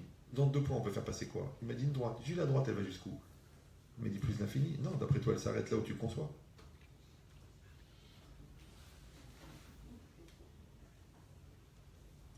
C'est embêtant, ça. Comme tu veux, non? Et toute la vie, c'est pareil. Il y a la partie que tu comprends, la partie que tu ne comprends pas. Dans le Rav de Brisk, il dit, la Emouna commence là où la philosophie s'arrête. Maintenant, il faut accepter que le cerveau élément, il est très puissant, mais il faut accepter qu'après le cerveau, il y a encore autre chose.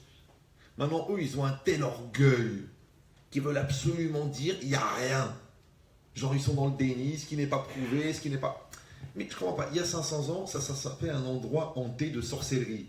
Maintenant, ça s'appelle une zone radioactive. C'est de la connaissance. D'accord? Avant, on appelait ça qu'il a été touché par le diable. Maintenant, on dit, le gars, il a une maladie dégénératrice. Vous me suivez ou non? Donc, en fait, c'est un problème de connaissance. Maintenant, étant donné que la science met longtemps à expliquer, alors en attendant, on devient tous des imbéciles et des sorciers. Vous savez, une fois par an, j'enseigne à des non-juifs, dans un grand colloque. Peut-être vous avez vu des vidéos sur Internet. Mais c'est choquant, il y a 1200 personnes. Il y a genre un juif qui, par hasard, il est arrivé par là-bas, il s'est trompé de rue. Ouais. Mais ça se passe au Palais des Congrès de Reims. Oui. Les intervenants, c'est des médecins, des généticiens, des physiciens, le médecin personnel de Vladimir Poutine, des mathématiciens renommés internationaux, et Ravieya. Parce qu'ils ne savent pas ce que c'est un heureux. D'accord? Et moi, je parle, il y a un silence dans la salle, il n'y a pas une mouche comme ça. Après, ils viennent, ils me disent, merci d'avoir élevé le niveau. Je ne comprends pas, parce que moi, le mec d'avant, je n'ai même pas compris un mot de sa conf. Tu as 450 personnes qui font la queue pour féliciter. L'autre, il vient, nous élevons nos enfants selon vos principes de Goy. L'autre, nous faisons la Nida depuis des années. Nous faisons le Shabbat. Nous ne mangeons pas du Hametz à Pessah. Chazak ve Hametz, d'accord? Et le fudge, allez, laisse-moi tranquille avec tes bêtises. Là, t'es en train de nous embrouiller. Et ouais, ça suffit. On est en 2017. On va mettre encore les téfilines. On va faire le Shabbat. Allez, c'est des bêtises, c'est archaïque. C'est toi, Yarkik, que tu ne veux pas voir. La chorma de la Torah, que le goy, il tombe par terre. Je dis, il tombe par terre. Les mecs, ils ont fait 25 ans de médecine, ils me disent, mais je voudrais être formé par vous. Je dis, mais attendez, monsieur. Il me dit, mais ce que vous dites, mais c'est la folie. Je trop psukim de la Torah, un développement, la bouche ouverte comme ça.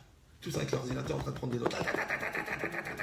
Et le fudge, tu lui fais 1h30, Kabbalah, Torah, psychologie, remise en cause, construction de couple, thérapie de groupe. Au bout d'1h30, il te dit, c'est pas mal. Vous faites des animations dans les bar mitzvahs. Parce que j'ai Gad qui doit venir là, le 11 novembre pour la bar mitzvah.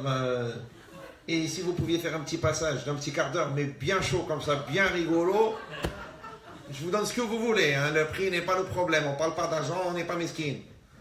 Mais soyez raisonnable. D'accord? C'est que le gars, il croit que tu as fait 20 ans d'études de Torah pour aller faire le clown. Non, c'est vrai que je fais beaucoup de blagues dans les cours, je reconnais. Mais sachez-le, d'abord les blagues, ils ont le même message que le cours. Et si je faisais le même cours sans les blagues, mais les gens ils se tiraient une balle. Parce qu'il y a beaucoup de remise en cause dans le cours. Mais là, ça s'appelle de l'huile, mets de l'huile. Maintenant, dans un moteur, il y a de l'acier et il y a de l'huile. Si tu ne mets pas d'huile, tu casses le moteur. Si tu ne mets pas d'acier, ça s'appelle une friteuse. D'accord? Donc, on est obligé de mettre les deux. Donc, vous, c'est exactement pareil. Que quand vous avez compris ça, vous avez compris pourquoi est-ce que Souka, ouais, Shavuot, c'est Zman Matan Toratenu. Et Souka, c'est Zman Simchatenu. Ve'aita Ar Sameach, tu vas atteindre le top de la Simcha. Mais quel rapport entre la Simcha et ce qu'on vient de dire? Vous avez compris en vérité que la joie, c'est la satisfaction d'être. Et là où tu vas être à 100%, tu vas avoir de la joie. Maintenant, dans la Souka, il n'y a rien d'artificiel. Il n'y a rien de plus. Il n'y a que toi et le bon Dieu. Les gens qui t'aiment, de quoi manger, une table et la protection divine. C'est tout ce qu'il y a. Donc en fait, dans la Souka, il n'y a que de l'essentiel. Alors je sais ce que vous allez dire. Bon, l'argent ne fait pas le bonheur, mais il y contribue. Est-ce que vous connaissez beaucoup des gens qui font partie de cette tribu, puisqu'ils y contribuent, et qui sont vraiment heureux, qui ne sont pas dans la superficialité, qui ne sont pas dans le regard de l'autre, qui ne sont pas dans le roche-beaubois, avec la froideur du catalogue en papier glacé. Parce qu'il manque la shechina, il manque la simcha, il manque la farha. En fait, il manque le principal. Tu sais, c'est comme l'oraninou quand quelqu'un meurt. Quand le gars il est mort il y a 3 secondes. Il a des poumons, il a du sang, il a un système sanguin, il a des pieds, il a des mains, il a tout, mais il est mort. Tu dis, allez Maurice, lève-toi. Il ne va pas se lever. Il faut voir les morts comment ils sont figés. Tu sais pourquoi? Parce qu'il est mort. Parce qu'il manque le principal. Qu'est-ce qui manque? Il manque la vie. Qu'est-ce qui manque? Il manque la neshama. Alors quand dans un couple, Shalom, il n'y a plus d'amour, il n'y a plus de confiance. À quoi ça sert d'avoir 9 appartements et 600 mètres carrés avenue Flandrin? Ça ne change rien. Parce que de toute façon, le gars, il dit, je ne peux plus voir ta tronche. Je ne peux plus la voir. L'autre, elle dit, écoute, j'ai plus confiance, tu me mens. Je veux plus tes textos, tes trucs, j'en peux plus. Je ne sais pas quitter, je te connais pas, je ne sais pas avec qui je suis marié. Alors tu dis, mais c'est pas grave mon amour, prends la carte bleue, va chez Chanel, il vient de sortir le nouveau sac. Elle veut pas. Ça fait 25 ans que tu l'emballes, tu la mets en sac. Elle veut pas. Elle veut la confiance. Pourquoi? Encore une fois, parce que quand il manque le principal, qu'est-ce qu'on fait avec le reste? Maintenant à Soukot, il n'y a que le principal. Maintenant, si toi tu es en accord avec le principal, c'est ça la vraie simra. Toi, tu as des enfants qui sont bien. Tu es joyeux, d'accord? Si ton fils, tu sais qu'il ment, qu'il vole et qu'il prend de la coke, mais tout le monde te dit, oh, quelle réussite, il paraît qu'il est devenu responsable du développement chez Bulgarie. Ok, mais toi, tu sais qu'il est drogué toute la journée.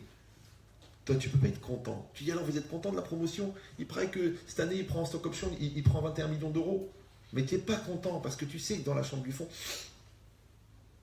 tu le sais, toi. Donc, tu n'es pas content. Vous me suivez ou non? Toi, tu sais que ton mari te trompe. Mais il dit, mais je t'aime, mon amour, mon cœur, ma vie, ma douceur. Mais toi, tu sais qu'il te trompe. Tu n'es pas contente. Pourquoi? Parce qu'il manque le principal. Et bien, c'est exactement pareil. Quand toi, tu n'as pas l'essentiel, quand tu n'as pas le ikar, qu'est-ce que tu vas faire avec le tafel? Maintenant, vous savez comment s'appelle le Ikar? Il s'appelle Keva.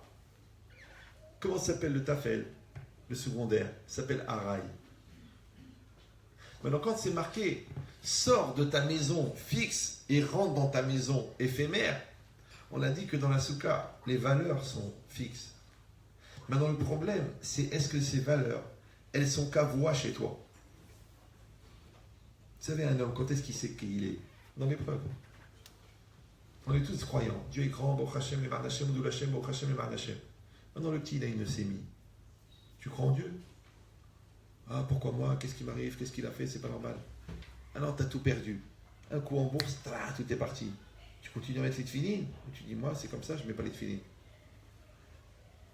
Parce qu'on parle, l'autre, il mange du porc, il ne met pas les tefilines. Toi, t'as tout perdu, tu ne mets pas les tefilines. En fin de compte, vous êtes pareil. Ah, il est 20 ans de teshuva, il est 10 ans de kolel. Chiffre alam. Pourquoi? Parce que tu n'as pas rendu ta Torah kavua. Monsieur ou non? C'est pas kavua. C'est pas fixe. C'est pas clair. C'est pas en toi. C'est pour ça que quand on arrive à 120 ans là-haut, on ne dit pas à quelqu'un Kamal Matta, combien tu as étudié. On dit Kavarta et Tim la Torah. Est-ce que tu as fixé des moments pour l'étude de la Torah? Il y a un tchouvot roche, pour les gens qui étudient, oui. Il dit une chose incroyable. Il dit quelqu'un qui reçoit l'argent du tzibour de la communauté pour étudier la Torah, ce qu'on appelle aujourd'hui un kolemman, si il n'est pas kovea et Tim la Torah, oui, il n'a pas fixé des moments pour l'étude, alors c'est du gezel, il vole la communauté. Il dit, je ne comprends pas, le mec, de quoi tu parles? Maintenant, il étudie toute la journée. Oui, il étudie, sauf opportunité. Par exemple, s'il y a 30% de réduction sur les costards, il s'en va de l'étude. Si la femme lui téléphone pour lui dire, tiens, pas chez Naouri, m'acheter 1 kilo de margarine, il arrête d'étudier. Donc en fait, il étudie à condition qu'on ne le dérange pas. Donc sa Torah n'est pas kavua. C'est comme les gens qui te disent, écoutez, moi je suis rave, je suis calme, sauf quand on m'énerve. D'accord? Parce que moi, quand on m'énerve, eh ben je m'énerve. Tu sais pourquoi? Parce que tu m'énerves. Et je comprends pas, tu as écouté 54 cours sur la colère. Tu as fait 52 ans de thérapie sur le calme. Tu as fait 123 séminaires sur la sérénité. Oui, mais avec elle, c'est spécial. Il y a des circonstances, c'est pas possible. Alors les gens te disent, oui, mais Béchat Marassé, ouais, au moment de l'acte, c'est pas évident. Mais JG, ça veut dire jeune jbeb. Que tu sois compétent avant l'épreuve ou que tu sois compétent après l'épreuve, ça ne nous sert à rien. Ce qu'on a besoin, c'est que tu sois compétent au moment de l'épreuve. Ah, mais vous ne la connaissez pas. Ah, vous ne savez pas. Ah, il m'a poussé à bout. Ah, mais il m'énerve, il me truc. Mais on s'en contre-tape. Parce que pourquoi tu as fait ça? C'est comme les soldats. Ils font 50 000 fois le même geste. Entraînement. Tac, tac, tac, tac, tac, tac, tac, tac, tac. Mais au moment où le gars, il est là-bas, il est dans Gaza, il rentre, eh ben, il a 1 seconde. Sinon, il prend une balle dans la tête. Maintenant, les milliers d'heures d'entraînement, c'était pour qu'en 1 seconde, il a pris le recul. Parce qu'il y a eu un instinct, il a vu une ombre, il a fait comme ça, donc la balle elle est passée comme ça, il est fait, il a mis une balle dans la tête. Mais ça, ce geste-là, 10 000 heures d'entraînement. Alors que lui, il était excité, lui, il a fait la alia, il a dit, ouais, moi je veux refaire les Golani, allez, on va à Gaza. Wow. Les pompes, l'entraînement, la prise de tête, les sacs, 80 kilos, 3 mois, les classes, les coups de poing, les fracasses, les destructions, la morale, tu arrives au bout. Quand tu touches le fond, tu peux plus, j'en peux plus, je vais arrêter l'armée, j'en peux plus. Il dit, maintenant t'es prêt. Voilà, tu casses ta gave, tu te calmes, tu es solidaire. C'est comme ça qu'on fait des héros. Sinon, on fait des héros. Moi, j'étais toujours choqué par un jeune lieutenant, je ne sais pas quoi, était un chef de groupe en Israël, sur l'armée. Ils ont arrivé, je ne sais pas où, il était tout avec son groupe, et lui, il est chef de groupe, il est responsable du groupe. Il était jeune, il avait 20 ans. Ils ont jeté une grenade. Qu'est-ce qu'il a fait? Tranquillement. Il a vu qu'il n'y avait pas de sortie. Il s'est allongé sur la grenade. Il a dit, allez-vous-en. Il a dit, ils vont tous mourir. Une grenade, elle découpe tous les gars en morceaux. Il s'est allongé. Il a dit, il y en a un seul qui meurt. Tu crois que le gars a 20 ans? Il n'a pas vécu, il ne s'est pas marié, il n'a pas d'enfant, il n'a pas grandi, il n'a pas vu Rio de Janeiro, il n'a pas serré la main de Michael Jackson. Il va mourir. Le gars, il n'a pas de problème. Comment on fait pour former des gens comme ça? Le mec, il s'est allongé. Maintenant, celui-là, ça fait 28 ans qu'il est au collège à Pognovitch. Je vais me dire, c'est pas évident, c'est un chauve-banc. Essaye toi de s'asseoir une demi-heure. Tu sais quoi, une journée? Tu vas tous les ans en Israël, tu pars un mois. Va un jour à Bnei Brak, tu dis, écoutez, je voudrais étudier la Gemara. Tu files 50 € à un gars, il te fait étudier du matin jusqu'au soir. Au bout de 8 heures, tu deviens fou. Tu dis, mais j'ai mal à la tête. On dirait la concentration de la dernière année de centrale. Lui, il fait ça tous les jours depuis 28 ans. Tu crois que c'est pas aussi difficile que de s'allonger sur une grenade? Oui. Parce que lui, 20% de son étude, c'est pour lui, le reste, c'est pour Israël. Donc il se sacrifie aussi. Et c'est pareil dans tout. L'autre, il a donné 70% de sa richesse, de son vivant. C'est la folie, non? Toi, tu lui donnes 20%, c'est énorme. 10%, c'est le maaser. L'autre, 70%. Parce qu'il sait qu'il gagne le SMIC toutes les minutes. Il ne va pas tout dépenser. Il y en a qui disent, non, je meurs avec l'argent dedans. Même les poignées du cercueil, tu les mets à l'intérieur. On ne sait jamais s'il y en a un qui part avec. Ça veut dire quoi? C'est que la personne, elle a compris que ce qu'il faut, c'est que tes valeurs, elles soient kavoua, elles soient fixes, elles soient claires. C'est ça, assez Toratecha keva, melartecha arai. Maintenant, si toi, tu es au collège toute la journée, et toute la journée, tu penses, tu dis, il paraît qu'il y a un plan, on peut acheter les machines à laver moins cher chez Darty, avec une... En fait, tu es en train de faire des business, toi. Et l'autre, maintenant, il est au travail, d'accord? Mais il a une agence de voyage. Il dit, écoutez, Catherine, vous recevez des clients, vous m'appelez que pour les choses urgentes. Et le mec, il est toute la journée, il fait 6 dapim de Gemara par jour. En fait, il est au collège. Lui, il est au collège, alors qu'il est toute la journée au travail. L'autre, il est au collège, en vérité, il est toute la journée... Et l'autre, il est au travail, en vérité, il est toute la journée au collège. Pourquoi? Parce que tu regardes, est-ce qu'il a été Kovea ou non sa Torah? Non, c'est quoi Kovea? Kovea, c'est que c'est rentré dans ta nature profonde. Vous me suivez ou non? Alors c'est un passage, on le lit tous les jours dans la prière. Comme ça, je vous fais un pense-bête pour les gens qui ont besoin de ça. Les autres, ils sont intelligents, ils n'ont pas besoin. On le dit à la fin du premier paragraphe de l'Alenu du Shabéach. On a dépassé. Ça va? Encore 5 minutes. Après, je vous laisse danser toute la nuit. Ça va être la fièvre du... Bon. Mais... La fièvre de la Torah. Mais c'est pas un samedi soir. C'est compliqué. Alors, c'est marqué Vayadarta Ayom. Va'ashevota el levavecha. Ki Hashem ou Elokim bashamayim imal va'alares mitachat enrod. Je traduis littéralement pour les gens qui veulent absolument pas faire leur aliyah. Vayadarta Ayom, tu sauras aujourd'hui. Va'ashevota el levavecha. Tu ramèneras en ton cœur. Qui Hashem ou Elokim, que Hashem, la bonté et la miséricorde, ou Elokim. N'oublie pas que Hashem ou Elokim. Hashem, le miséricordieux, c'est lui la rigueur aussi. D'accord? Bashamay mimal, dans les cieux en haut, Ve'ala res mitachat, sur la terre en bas, Enrod, il n'y en a pas d'autre. Alors vous voyez cette distance entre Vayadarta, Va'ashevota. C'est quoi Vayadarta? Tu sauras. Ça veut dire qu'il est interdit pour un juif de ne pas savoir.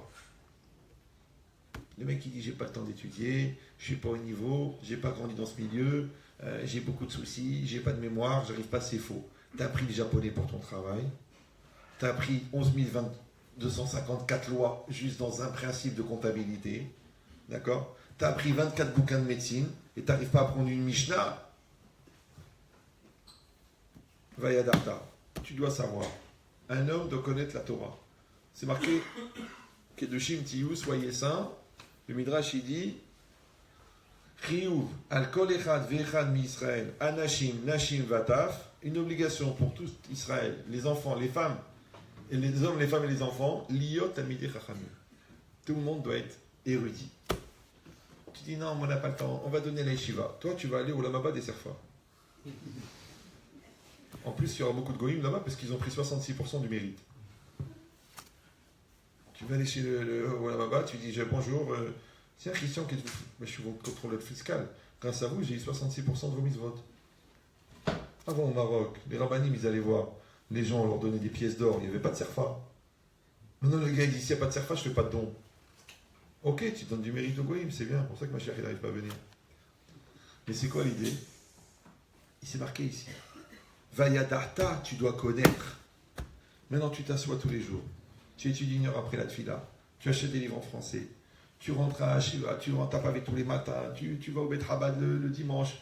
Tu fixes une chavruta. Tu payes un gars qui vient au travail. Tu apprends sur Internet. Tu lis des livres. Tu sais quoi? Moi, j'ai dit à quelqu'un. Tu sais ce que tu fais? Tu vas au consistoire. Tu dis bonjour, je m'appelle Mathieu. En fait, tu t'appelles Mahlou Ben Soussan. Tu dis bonjour, je m'appelle Mathieu. Oui Mathieu, que voulez-vous? Je voudrais me convertir. Le gars, il va te sortir une feuille avec un programme. Il faut que tu lises le Shulchan Aruch, il faut que tu lises le Chumash, il faut que tu apprennes les halachot, il faut que tu apprennes le Midrash, les tfilotes, la prière, tout. Et bien tu fais le programme. Et tu le connais à fond. Et au moment où le rabbin te dit, écoutez Mathieu, c'est magnifique, vous avez vraiment une âme juive, on va vous convertir. Tu te dis, attendez, mais je suis juif moi. Mais c'était juste pour faire le programme. Mes parents à 8 jours ont coupé court à la discussion. Ils me l'ont mis là quelque part. Plutôt qu'ailleurs. Ben, cette logique, ça veut dire quoi? Ça veut dire qu'il y a des gens, ils sont tellement ignorants, tu as envie de leur dire, mais allez vous convertir. Moi, j'ai une leçon un jour, parce que vous savez, il y a l'art cupique, l'art contemporain, mais le pire, c'est l'art Chouma. J'étais en classe de terminale, dans une école religieuse, et là-bas, on étudiait le matin. Et comme c'était un internat, on dormait là-bas. Le vendredi soir, moi, j'ai pris mon chumash et je commence à faire chumash avec Rashi, Bliaïnara. Et à côté, il y avait un couple de goy. Ils sont venus, deux blonds, des vétérinaires, je me rappelle. Ils sont venus, deux goy, pour passer Shabbat dans une école privée, comme ça. Et le gars, il était en train d'étudier. À côté, maintenant, on était seul, il était minuit, il n'y avait personne. Il y avait lui et moi. Bon. Et le gars, il entre en truc. Et moi, je disais, moi, je étudie la Torah, Hashem. Le gars, il vient, il dit, excusez-moi, j'ai une question. Et moi, dans ma tête, BMS, je me dis, moi, le goy, je vais le déchirer. Le goy, je vais le déchirer. Le gars, il me sort un Ramban sur le Chumash, tout en hébreu. C'est un commentaire qui est beaucoup plus dur que Rashi. Il y avait 3 pages. Il me lit toute la truc. Il me descend tout. Il me dit, ça, ce point-là, j'ai un doute.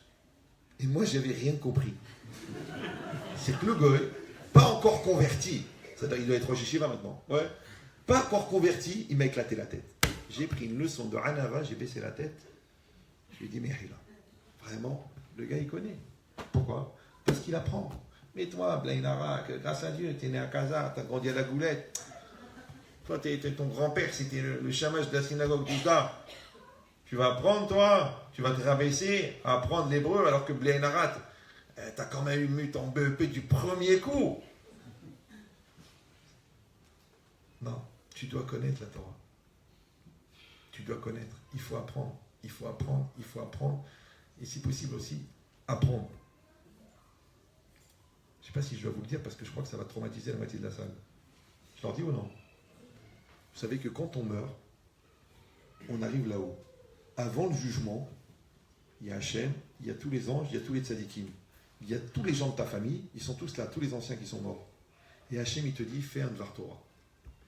Avant le jugement. Il était au courant ou non? Non? Et on va acheter le programme, parce que ça peut arriver n'importe quand. Maintenant, combien de temps il faut parler? J'ai dit 10 minutes, une demi-heure. Non, il dit, le Gaon de Vilna, dans les Even Shlema, il dit, il faut parler 180 jours. Tu dis, attendez, mais 180 jours, mais le jour ou la nuit? Non, mais après que tu es mort, il n'y a plus de jour et nuit. Ça fait 180 fois 24 heures. Tu dis, mais c'est pas possible, quand le rabbin il parle 10 minutes, je prie pour qu'il s'étouffe. Je ne vais pas parler 180 jours. Ça fait des milliers d'heures. En plus, il faut avoir de quoi parler. Tu sais même pas c'est quoi la paracha de la semaine. Comment tu vas parler 180 jours? Maintenant, on ne s'occupe pas, hein, que tu étais rabbin, que tu as étudié la Torah toute ta vie. Non, chacun, il doit dire, il te dit, Hachem, il dit, voilà, quand la Gemara te pose, tu as toutes les Gemara, tous les Mefarshim, ils sont là. Tu sais quoi, même Rabbi Akiva Ger, il est là. Si tu veux lui poser la question, il est là. Ouais. Maintenant, parle. Le mec, il dit, l'imam de Daber, j'ai pas de quoi parler, je connais rien, je suis un ignorant, je suis un érudit, je suis un khmar. Comme disait mon père. Ouais, je connais rien. Puis tu dis à Hachem, tu dis, écoute papa, Hachem, je ne vais pas vous faire perdre votre temps. Alors Hachem, il dit, on a tout notre temps, on est là pour l'éternité.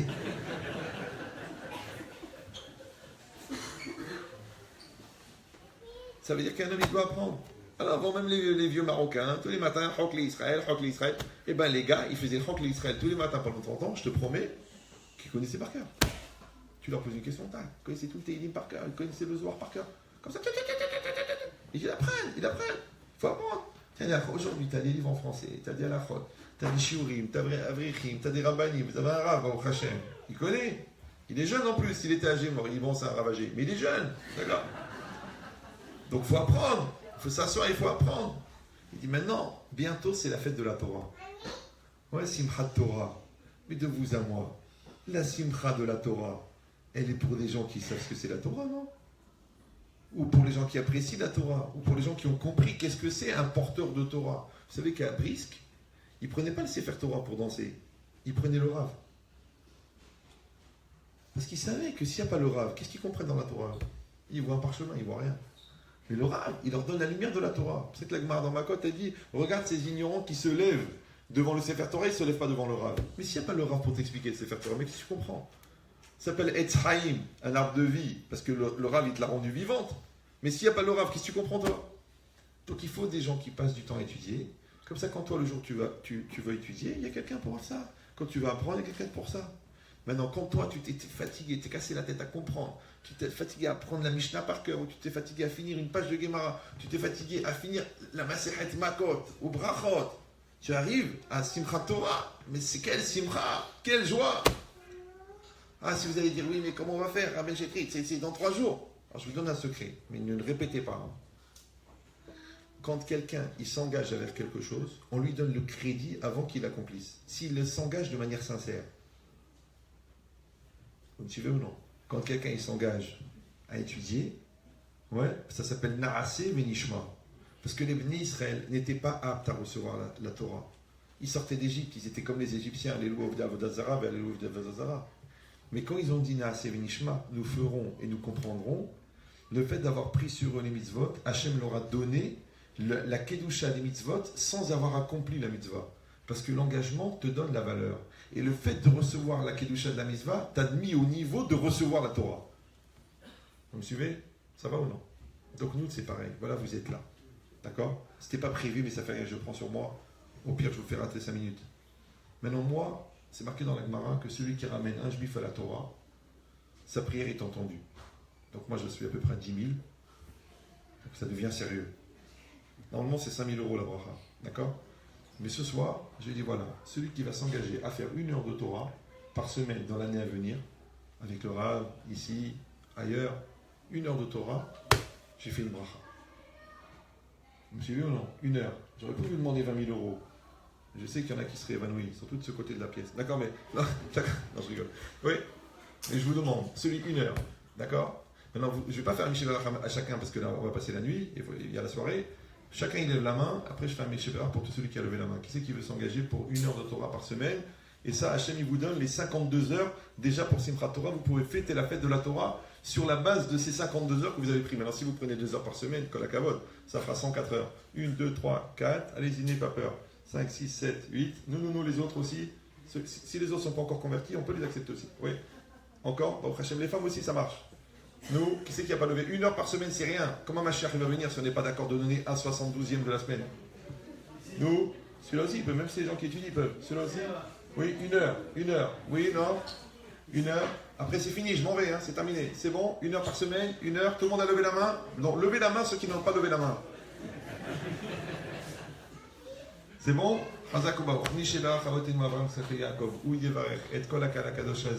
Kol mi shekibel alav, Shah Shel Torah, que vous donne la bracha, la santé, le bonheur, le bien, Bezat Hashem, que vous voyez que des smachot pour vos enfants, que vous soyez en bonne santé, que vos parents aient une longue vie, que vos enfants ils restent mariés, si possible avec la même personne, que vous assistiez à des choupot, Bekdusha, ou Tahara, ou Benachat, ou Besimcha, Beparnasa, Kala, Kasher, Venekia, que vous ayez que de l'argent de bracha qui rentre dans vos maisons, que vous ayez une longue vie pour pouvoir le faire et que vous puissiez accueillir Mashiach en bonne santé, Vechen Yeratzon, Benoma. Amen. Chazak Baruch.